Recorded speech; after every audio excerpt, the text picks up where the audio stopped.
नमस्कार, आप सभी का स्वागत है एक बार फिर हमारे YouTube चैनल संस्कृत सरस्वती। मैं राम कुमार शास्त्री आपके साथ। रीट को आधार मानकर हम विषय के पाठ्यक्रम पर हम पढ़ रहे थे।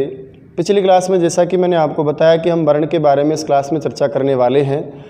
वर्ण से पहले क्योंकि हमारा विषय व्याकरण है, इसलिए हमने व्याकरण की विस्तार पूर्वक भूमिका में चर्चा की। व्याकरण शब्द की व्युत्पत्ति क्या है, व्याकरण शब्द का निर्माण किन उपसर्गों, धातुओं और प्रत्ययों के योग से हुआ, जिन धातु प्रत्यय उपसर्गों के योग से व्याकरण शब्द बना है उनके योग से बनने वाले व्याकरण शब्द का व्युत्पत्ति के आधार पर क्या अर्थ है। हमने व्याकरण शब्द के सामान्य अर्थ को समझा, व्युत्पत्ति लभ्य अर्थ को व्याक्रियन्ते व्युत्पाद्यन्ते शब्दः अनेनिति व्याकरणम, इसको भी समझा। उसके बाद हमने ये भी जाना कि व्याकरण का वास्तव में संस्कृत व्याकरण में या व्याकरण के 3 मुनियों का संस्कृत व्याकरण में क्या महत्वपूर्ण स्थान है। उसमें हमने सबसे पहले पाणिनि को पढ़ा, वाक्यकार, वार्तिकार, कात्यायन को पढ़ा और उसके बाद हमने पतंजलि को पढ़ा। तीनों की रचनाओं का नाम तदुक्ति भी हमने पढ़ा। अब हम चर्चा करते हैं, भाषा हमारी संस्कृत है, उसी का समृद्ध व्याकरण हमारे पास होता है जिसकी चर्चा हम कर रहे थे। हमारी जो संस्कृत भाषा है वो 2 शब्द उसमें हमारे पास होते हैं, एक का नाम संस्कृत और दूसरे का नाम भाषा। कई बार आपको राजस्थान रीट परीक्षा में, यूपी टेट में, हरियाणा टेट में और सी टेट के एग्ज़ाम में कई सारे सवाल आपके इन दोनों शब्दों से भी आते हैं। संस्कृत शब्द की यदि व्युत्पत्ति की मैं बात करूं तो यहाँ पर एक उपसर्ग है जिसका नाम है सम। उपसर्ग का प्रयोग हमेशा हम धातु से पहले करते हैं, तो स्वाभाविक है कि सम उपसर्ग के बाद एक धातु है और धातु भी मेरे पास यहाँ है डुक्रीय धातु। कल मैंने आपको बताया भी था कि डुक्रीय धातु में क्री शेष रहता है, इसलिए हम व्यवहार में क्री धातु का प्रयोग करते हैं। डुपचस में जैसे पच बसता है, सदरी धातु में जैसे सद बसता है, एधा में जैसे एद बसता है, उसी प्रकार व्यवहार में हमारे पास डुक्रीय का क्री बसता है। इसी के रूप आप पढ़ते हैं, करोति कुरुतः कुर्वन्ति। डुपचस में पच बसता है तो आप व्यवहार में पढ़ते हैं पचति पचतः पचंती। क्री धातु जो बचा है उसके बाद हम एक प्रत्यय यहाँ लगाते हैं, अक्त प्रत्यय। अक्त प्रत्यय में ककार की संज्ञा हो जाती है, शेष तय रहता है। जहाँ जहाँ कत प्रत्यय आप करेंगे वहाँ वहाँ तय शेष रहेगा। क की संज्ञा होकर उसका लोप हो जाता है। इस संज्ञा क्या है, उसका लोप कैसे हो जाता है, ये रीट, यूपी टेट या सी टेट लेवल से ऊपर की बात हो जाएगी। मैं इसको कठिन नहीं बनाना चाहता। हम इतना समझेंगे कि कत प्रत्यय में त शेष रहता है और जहाँ जहाँ तय दिखाई दे सामान्यतः वहाँ संभावना होती है कत प्रत्यय की। गम से गतः, हन से हतः, मन से मतः, पढ़ से पठितः, लिख से लिखितः, हस से हसितः, इस प्रकार शब्दों का निर्माण होता है।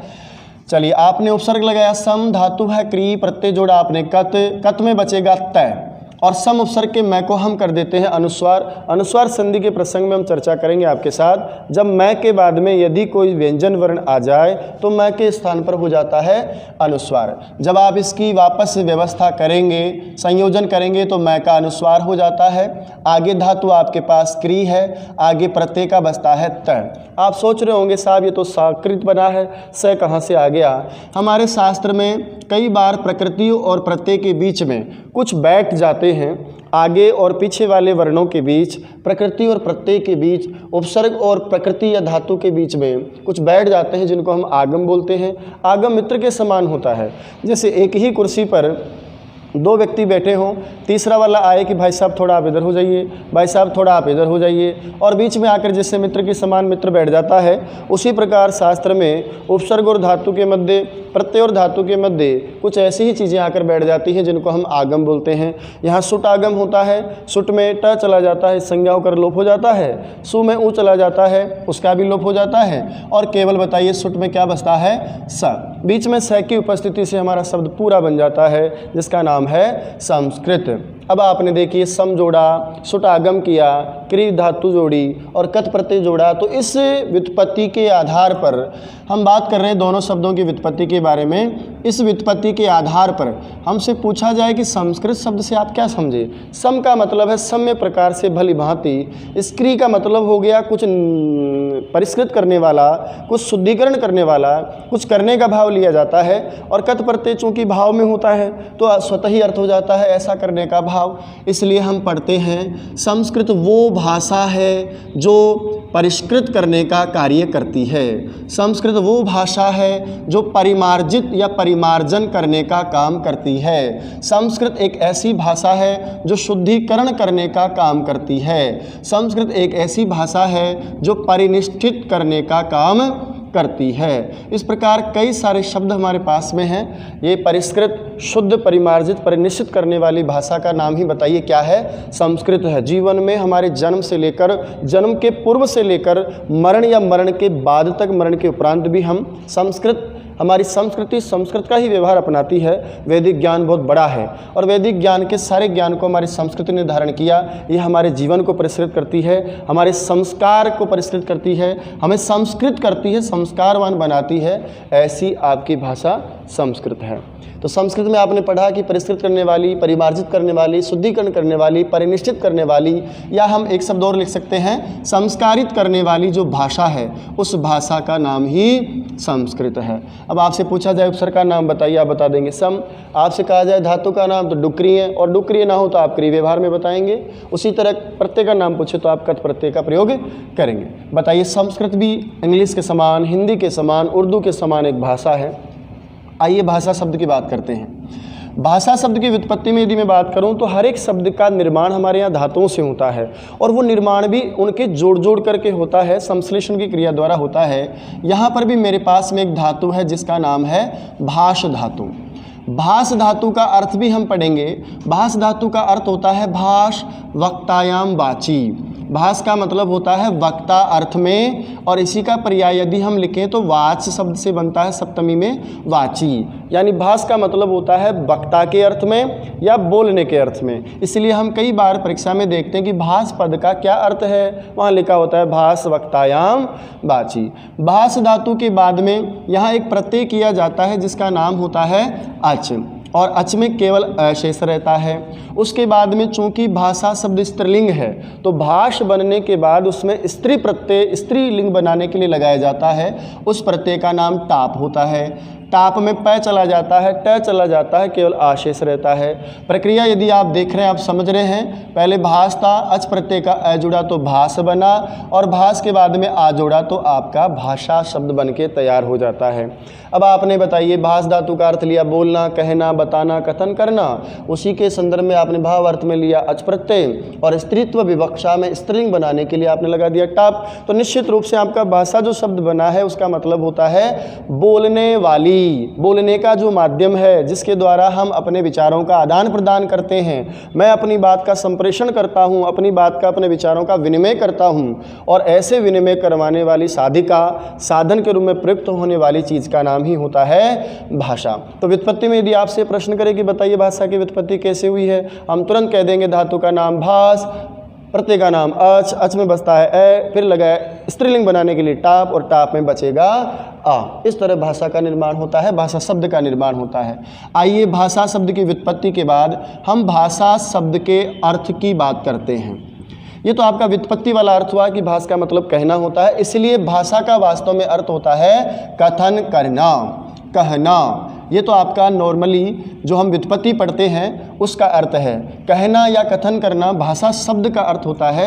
इसी को आप आगे जा कर के इंग्लिश में भी पढ़ते हैं, लैंग्वेज शब्द के नाम से जानते हैं। लैंग्वेज आपका लैटिन भाषा की लिंगवा से बनता है, और लिंगवा शब्द का अर्थ होता है जिह्वा।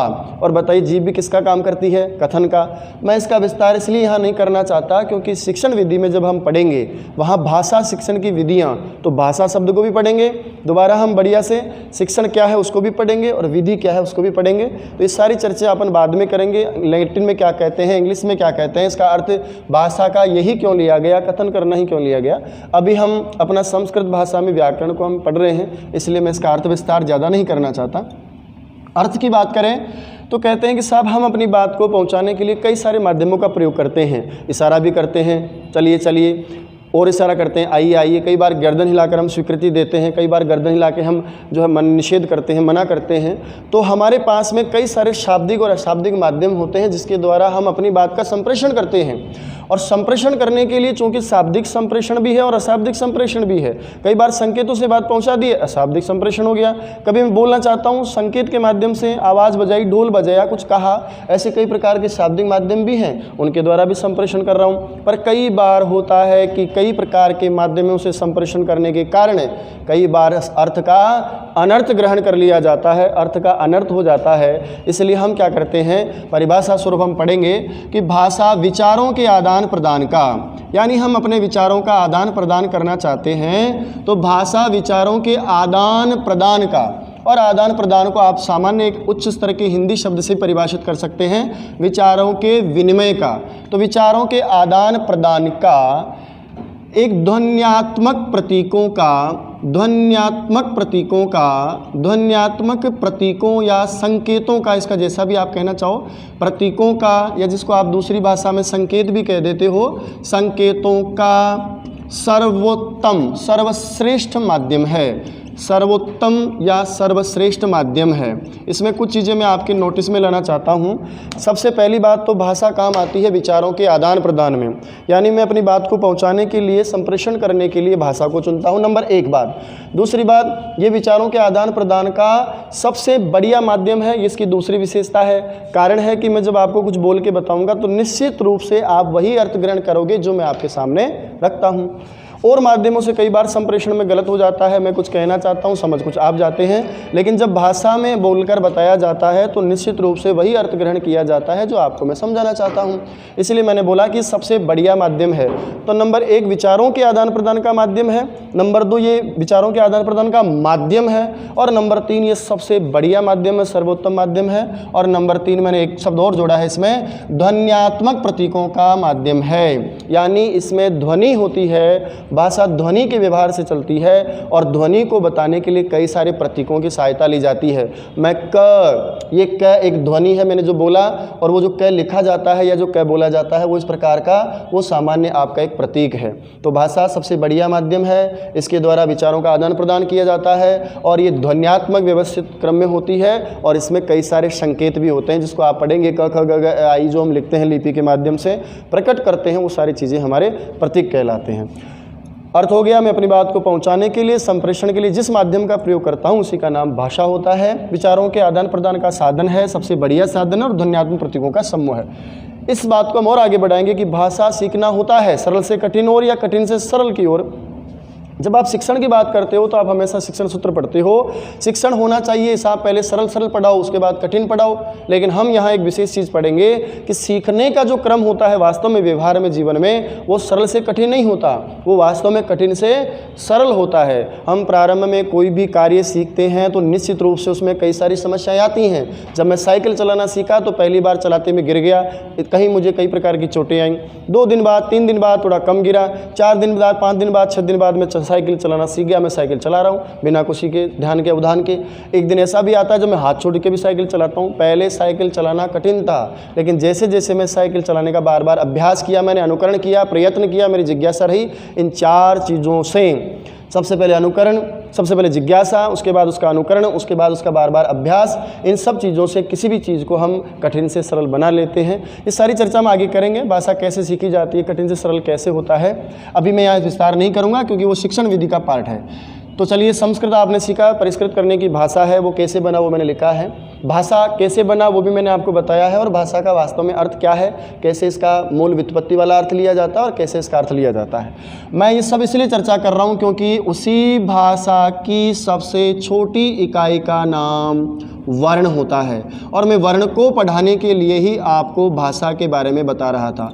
चलिए हम बात करते हैं वर्ण क्या है। यहाँ से आपका पहला बिंदु स्टार्ट होता है जो पाठ्यक्रम में दिया है, लेकिन मैंने इससे पहले ये सारी चर्चाएं जो पिछली क्लास में मैंने आपके साथ रखी वो इसलिए की हैं क्योंकि भूमिका से कई बार अच्छे प्रश्न आपके सामने होते हैं और आप ये सब चीज़ें कहीं पढ़ नहीं पाते व्यवस्थित रूप में, इसलिए मैंने आपको रखा है। बात करते हैं साहब भाषा कई प्रकार के प्रतीकों का सामान्य जो व्यवस्थित क्रम होता है वो प्रतीक ही किस रूप में आते हैं, तो हम आगे पढ़ते हैं। वर्ण कहते हैं भाषा की सबसे छोटी इकाई, भाषा की निम्न यानी नीचे की, और ये जो तम प्रत्यय आप पीछे देख रहे हैं वो वास्तव में तम प्रत्यय का रूप होता है। किसी भी शब्द को सुपरलेटिव डिग्री में ले जाना है, सबसे अच्छा या सबसे बुरा बनाना है, तो शब्द के बाद में तम प्रत्यय जोड़ दिया जाता है। तम में तम बसता है, निम्न से निम्नतम, लघु से लघुतम, वृद्ध से बृहत्तम। इसी प्रकार से अलग अलग शब्दों से आप सुपरलेटिव डिग्री बनाने के लिए तम प्रत्यय का प्रयोग करते हैं। निम्न मतलब नीचे की और तम का मतलब सबसे नीचे की। हिंदी भाषा में जिसको आप पढ़ते हैं कि भाई भाषा की सबसे छोटी इकाई, तो मैं आपकी सुविधा के लिए लिख देता हूँ सबसे छोटी इकाई, लेकिन उत्कृष्ट हिंदी या संस्कृत में व्यवहार करेंगे तो हम लिखेंगे निम्नतम इकाई का नाम। इकाई का नाम बताइए क्या होता है? वर्ण होता है। इसका मतलब भाषा की कई सारी इकाइयाँ होती हैं और उन इकाइयों में जो सबसे छोटी इकाई होती है उसका नाम वर्ण होता है। वर्ण को ही अलग अलग तरीके से हम परिभाषित भी करते हैं। कहीं आपने पढ़ा होगा कि साहब हम तो अक्षर भी पढ़ते हैं। ये बिल्कुल सत्य है कि वर्ण का ही दूसरा नाम व्यवहार में अक्षर होता है, लेकिन एक बार सीटेट का प्रश्न था कि वर्ण और अक्षर में भी आपसे भूत भेद जो है पूछ लिया, तो यहाँ ये जानना जरूरी है कि वर्ण और अक्षर में फिर फर्क क्या है। वैसे तो व्यवहार में क वर्ण भी है और क अक्षर भी है, लेकिन हमें ये जानना है, थोड़ा समझना है, मौलिक भेद है कि जो लिखित रूप होता है जिसको लिख करके बताया जाता है उसका नाम तो होता है वर्ण। जैसे मैं यहाँ जो भी वर्णों की संख्या लिख रहा हूँ, शब्दों को मैं लिख रहा हूँ, ये मेरे लिए लिखा हुआ है इसलिए ये वर्ण है। मैं कै को लिख के बताऊँगा, मेरे लिए वो वर्ण है। ये देखिए मैंने कै को लिखा है तो निश्चित रूप से लिखा हुआ। यदि कहूँ कि ये क्या है तो आप कहेंगे ये लिखा हुआ है सर, इसको हम वर्ण कहेंगे। लेकिन मैं बोलूँ लिखूँ नहीं, केवल बोलूं, जिसको आप लिपि रूप या लिप्यात्मक रूप भी आप कह सकते हो, या जिसको आप लिखित रूप भी कह सकते हो, वो आपका, माफ़ी चाहता हूँ, जिसको आप ध्वनि रूप कहते हो वो ध्वनि रूप आपका अक्षर कहलाता है। यानी मैंने लिखा नहीं, मैंने केवल बोल के बताया, और बोल के बताना केवल मुख से बताना होता है, उसको मौखिक भी कह देते हैं, और दूसरे शब्दों में उसको हम ध्वनि रूप भी कह देते हैं। केवल बोला मैंने लिखा नहीं ना, इसका मतलब है सिर्फ बोला गया वो कहलाता है आपका अक्षर, और जो लिख के बताया गया, मैंने बोला नहीं ये क्या है तो आप कहेंगे गुरुजी ये क वर्ण है, और मैंने उच्चारण किया ये क बताओ क्या है तो आप कहेंगे सर ये क उच्चारित किया गया आपका अक्षर है। तो वर्ण को ही वर्ण अक्षर कहते हैं, पर हमें ये समझना है कि लिखा हुआ जो रूप होता है वो आपका वर्ण से परिभाषित होता है, और जो बताया गया केवल मौखिक बोला गया आपका अक्षर होता है। साथियों मैं आपको थोड़ा और ले चलता हूं, क्योंकि मैंने बोला अभी कि सबसे निम्नतम इकाई का नाम वर्ण है, इसका मतलब और भी इकाइयां होती हैं। आइए बात करते हैं। जब आप किसी भी भाषा में देखते हो तो किसी भी भाषा में अलग अलग प्रकार से हम शब्दों का, वर्णों का और वाक्यों का व्यवहार करते हैं। तो समझने के लिए हम एक डायग्राम की सहायता भी ले सकते हैं। मान लीजिए मैंने कहा भाषा की इकाई, और इकाई में मेरे पास में मैं लगभग समझने की दृष्टि से इस इकाई को 3 भागों में बांट सकता हूँ। यानी भाषा में मुख्यतः 3 स्तर हैं, अधिगम के 3 स्तर हैं, सीखने के 3 स्तर हैं, और इकाइयाँ भी आपके पास में 3 हैं। सबसे पहले मैं एक इकाई का नाम लिखता हूँ जिसका नाम होता है वाक्य। उसके बाद में एक इकाई का नाम लिखता हूँ जिसका नाम होता है शब्द, और एक इकाई जिसका नाम अभी हम पढ़ ही रहे हैं, जिसकी चर्चा हम कर रहे हैं, उसका नाम होता है वाक्य। आइए साहब सीखते हैं। अभी मैंने आपको बताया कि भाषा की सबसे छोटी इकाई का नाम वर्ण होता है। क्योंकि ये सबसे छोटी इकाई है और इसके आगे इसका ज़्यादा और हम विभाजन नहीं कर सकते, इसलिए इस इकाई को हम बोलते हैं अविभाज्य इकाई, यानी अखंडित इकाई, जिसको हम आगे और नहीं तोड़ सकते। आइए समझते साहब कैसे नहीं तोड़ सकते। सबसे मैंने पहले बोला कि भाषा की सबसे नीचे का जो पार्ट होता है वो वर्ण होता है, उससे बड़ा शब्द होता है और शब्द से बड़ा वाक्य होता है। यदि क्रम ये रहे, वर्ण से बड़ा शब्द, शब्द से बड़ा वाक्य, और वाक्य से छोटा शब्द, और शब्द से छोटा वर्ण होता है। अभी आपने कहा कि वर्ण सबसे निम्नतम इकाई है। आइए समझते हैं ये निम्नतम क्यों है। उसी प्रकार हम पढ़ेंगे शब्द जो बीच का है तो वो मध्यम इकाई है। आइए वो मध्यम कैसे है, और ये सबसे बड़ी और उच्चतम इकाई है, इसलिए मैं इसको कह सकता हूँ बृहत्तम, या दूसरे शब्दों में ऊंचे को उच्च शब्द से भी लिखा जाता है तो उच्चतम इकाई है। आइए कैसे है। एक वाक्य का मैं सहारा लेकर आपसे लिखता हूं कि राम जाता है। बढ़िए साहब क्या लिखा मैंने, राम जाता है। अब मैं आपसे पूछूं ये क्या है, तो आप निश्चित रूप से मुझे जवाब देंगे सर ये एक वाक्य है। जब हम अपनी बात की अभिव्यक्ति करते हैं तो निश्चित रूप से हम शब्दों का और वर्णों का तो प्रयोग करते हैं, लेकिन अर्थ की अभिव्यक्ति के लिए हम वाक्य का सहारा लेते हैं। राम तुम कब जा रहे हो, मैं अभी आता हूँ, जयपुर में पढ़ाई करनी है, ये सारे के सारे वाक्य हैं और वाक्य के द्वारा ही हम अभिव्यक्ति करते हैं। राम जाता है आपने कहा एक वाक्य है, और मैं आपसे कहता हूं कि चलिए राम जाता है का आप टुकड़े करके मुझे बताइए। याद है आपको, छठी क्लास, 5वीं क्लास, तीसरी क्लास में हम हिंदी की किताबों में अभ्यास प्रश्नों में वाक्यों को तोड़ तोड़ के लिखते थे। क्रिया आगे है, कर्म बीच में है, फिर कर्ता पीछे है। गुरुजी हमको बताते थे कि भैया आप इस वाक्य को हिंदी की दृष्टि से जमाइए। इंग्लिश में भी ऐसे सेंटेंस मेकिंग आपने पढ़े हैं, उसमें भी सब्जेक्ट कहाँ होता था, ऑब्जेक्ट कहाँ होता था और वर्ब कहाँ होती थी। फिर हम जमाते थे सबसे जगह जो है उसको कि सब्जेक्ट रखो, बीच में आपकी वर्ब आती है, बाद में ऑब्जेक्ट रखो। हिंदी शिक्षण के समय हम जमाते थे कि भाई साहब इसका पहले कर्ता आएगा, फिर जो है बाद में कर्म आएगा और सबसे लास्ट में क्रिया आएगी। संस्कृत में ये सबसे अच्छी बात है कि हम वाक्य बनाते समय हम उस शब्द का कर्ता, कर्म, क्रिया, कर्म जो है कारक कोई सा भी हो, हम उसको कहीं भी रख सकते हैं। राम विद्यालय जाता है, रामः विद्यालयम गच्छति भी होता है, गच्छति राम विद्यालयम भी हो सकता है, विद्यालयम गच्छति राम भी हो सकता है। अर्थ में कोई परिवर्तन नहीं होता है। यही हमारी संस्कृत की सुंदरता है, यही संस्कृत की महानता है। चलिए हम बात कर रहे थे वाक्य की। अब मैं आपसे कह रहा हूँ कि इसको तोड़ के बताइए, तो आप कहोगे राम, फिर दूसरा आप लिखोगे जाता, और तीसरा आप तोड़ के बताओगे है। और इस प्रकार से हम ये चिन्ह इसमें बीच में लगा देते हैं। अब मैं आपसे पूछूं कि बताइए आपने वाक्यों को किस में तोड़ा, तो आप कहेंगे सर हमने एक राम शब्द को अलग किया, एक हमने जाता को अलग किया और एक हमने है को अलग किया। फिर मैंने आपसे कहा कि ठीक है थोड़ा और तोड़ते हैं।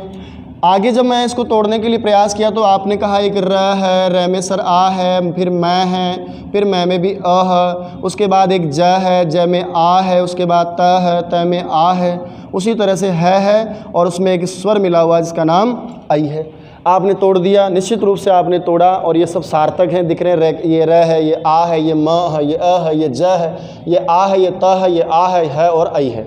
इसका मतलब कुछ लिखा हुआ है और उसको आप पढ़ सकते हैं। भाषा में जिसको आप पढ़ सकते हैं, जिसका अर्थ ले सकते हैं, वो सार्थक इकाई ग्रहण की जाती है। फिर मैंने आपसे कहा कि ठीक है इसको आगे और तोड़ते हैं। अब कई लोग तोड़ने में बड़े माहिर होते हैं, वो कुछ भी तोड़ सकते हैं। किसी ने कहा गुरुजी ये लो, ये लो, ये लो, ये लो, ये आकार, ये देखिए, ये देखिए, ये देखिए, ये देखिए, ये देखिए, खूब दिखा दिए। हमने पूछा कि ठीक है भाई साहब आपने तोड़ तो दिया, लेकिन मुझे फिर ये बताइए कि ये क्या है, ये क्या है, ये क्या है। तो आप कहेंगे साहब ये तो कुछ नहीं है। ध्यान रहे, जो कुछ नहीं होता उसका भाषा में कोई स्थान ही नहीं होता है। यदि मैं तोड़ते तोड़ते तोड़ते तोड़ते निचले स्तर पर जाऊंगा तो निश्चित रूप से मैं र आ म अ इस तरह से ही तोड़ पाता हूं। और जो निचले स्तर पर जहां मैं इससे ज़्यादा आगे टुकड़े नहीं कर सकता, जिसको मैं आगे और नहीं तोड़ सकता, वही आपकी निम्नतम इकाई कहलाती है और उसे ही हम पढ़ रहे हैं। बताइए उसका नाम क्या है? वर्ण है। दोबारा ये साहब, मैंने अभी अभी आपसे कहा कि बताइए वर्ण के बाद में क्या होता है शब्द। यदि मैं वर्णों का संयोजन करूं, वर्णों को जोड़ूं, तो वो आपके बन जाते हैं। ये देखिए र आ म अ राम, जय आत आ, जाता ह आई बराबर क्या बन गया? है। फिर मैं शब्दों का संयोजन करूं तो निश्चित रूप से बताइए आप क्या बना लेते हैं वाक्य। जैसे राम को लिखा, जाता को लिखा, है को लिखा और तीनों को मिला दिया, बन गया राम जाता है, ये मेरा वाक्य है। इससे आप ये समझ गए होंगे कि सबसे छोटी इकाई का नाम वर्ण है, वर्णों के योग से शब्द बनता है, शब्दों के योग से सबसे बड़ी इकाई आपकी वाक्य बनती है। फिर मैं आपको कहूँ कि चलिए वाक्य को तोड़ के बताइए, तो आपको कि साहब सबसे बड़ी इकाई वाक्य है, इसके बीच में मध्यम इकाई आती है शब्द, और शब्दों को तोड़ने का क्रम जो आपका रहेगा सबसे नीचे वो आपका आ जाएगा वाक्य। एक छोटी सी बात हम इसी तरह से निकालते हैं कि जब तोड़ते तोड़ते मैं निम्नतम स्तर पर गया, वर्ण के आगे मैं तोड़ ही नहीं सकता था, तो मैंने परिभाषा बना दी। भाषा की सबसे नीचे की इकाई, सबसे छोटी इकाई, सबसे निम्नतम इकाई जो आगे अविभाज्य होती है, सार्थक रूप से उसको हम तोड़ नहीं सकते, उसी का नाम वर्ण होता है। जब हम टीचिंग मेथड पढ़ेंगे, इसी से आप आगे दो बातें और सीखेंगे। एक शब्द होता है आपका संश्लेषण और एक शब्द होता है आपका विश्लेषण। संश्लेषण और विश्लेषण ये दो शब्द आपके पास होते हैं। संश्लेषण आप सम प्लस श्लेषण करते हैं। श्लेषण का मतलब होता है चिपकना, जोड़ना, पास पास आना, और विश्लेषण का मतलब है विग्रह का श्लेष करना, अर्थात चिपको हुओं को विग्रह करना, तोड़ना, अलग अलग करना। संश्लेषण में जोड़ना होता है और विश्लेषण में तोड़ना होता है। विश्लेषण में तोड़ना और संश्लेषण में जोड़ना होता है। अब मैं आपसे प्रश्न करूंगी, बताइए आपने वर्णों से शब्द, शब्द से वाक्य, यानी आपकी गति रही, पहले आपने वर्ण बनाया, फिर वर्ण के बाद आपने जो है शब्द बनाया, और शब्द के बाद आपने बताइए क्या बनाया? वाक्य बनाया। तो ये जो आपका क्रम रहा बताइए, जोड़ने का रहा तोड़ने का। आप कहेंगे साहब मैंने वर्ण को जोड़ा, शब्द बनाया, शब्द को जोड़ा, वाक्य बनाया, तो निश्चित रूप से ये प्रक्रिया कौन सी है, संश्लेषण की प्रक्रिया है। और जब मैं आपसे कहूँ कि बताइए आपने सबसे पहले वाक्य लिया और फिर उसके बाद में वाक्य को किस में तोड़ा, आप कहेंगे गुरुजी शब्द में तोड़ा।